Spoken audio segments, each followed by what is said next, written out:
اعوذ باللہ من الشیطان الرجیم بسم اللہ الرحمن الرحیم الصلاۃ والسلام علیکہ یا سیدی یا رسول اللہ وعلی آلک و اصحابک یا حبیب اللہ۔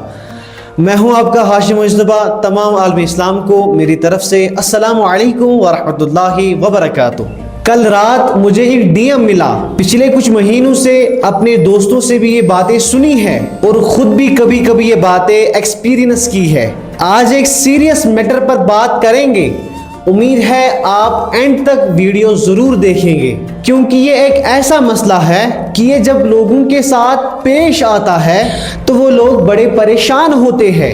وہ سوچتے ہیں کہ اب ہم کیا کریں، یہ بات ہم کسی سے شیئر بھی نہیں کر سکتے۔ ایک بہت ہی اہم مسئلہ ہے۔ ہم جب نماز کے لیے کھڑا ہوتے ہیں یا کبھی کبھی جب ہم تنہا بیٹھتے ہیں تو دماغ میں ایسے خیالات آتے ہیں کہ اگر وہ ہم لوگوں کے سامنے بیان کریں گے لوگ ہمیں کافر کہیں گے۔ جیسے اللہ نے ہم کو تو بنایا، نعوذ باللہ اللہ کو کس نے بنایا؟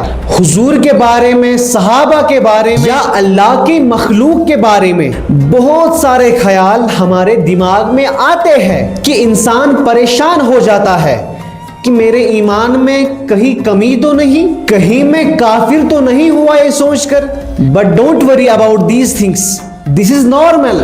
اور ایک بار میرے نبی اکرم صلی اللہ تعالی علیہ وآلہ وسلم کے پاس صحابی آئے، فرمانے لگے یا رسول اللہ صلی اللہ علیہ وآلہ وسلم، ہمیں کبھی کچھ ایسے خیالات محسوس ہوتے ہیں، ہمیں وہ بیان کرنے میں بہت بڑا گناہ معلوم ہوتا ہے۔ تو میرے نبی اکرم صلی اللہ تعالی علیہ وآلہ وسلم نے انہیں دلاسا دیا اور فرمایا یہ تو ایمان کامل ہونے کی علامت ہے کہ آپ کو شیطان بار بار یہ وسوسے ڈالتا ہے۔ شیطان اس کے دل میں وسوسے ڈالتا ہے جس کا ایمان کامل ہو۔ تو یہ ایک نارمل بات ہے۔ یہ خیالات صرف ہمیں ہی نہیں، یہ تو صحابہ رضی اللہ تعالیٰ عنہ کے دماغ میں خیالات آتے تھے۔ اور حضرت علی فرماتے ہیں جس نماز میں وسوسے نہ ہو وہ تو یہودوں کی نماز ہے۔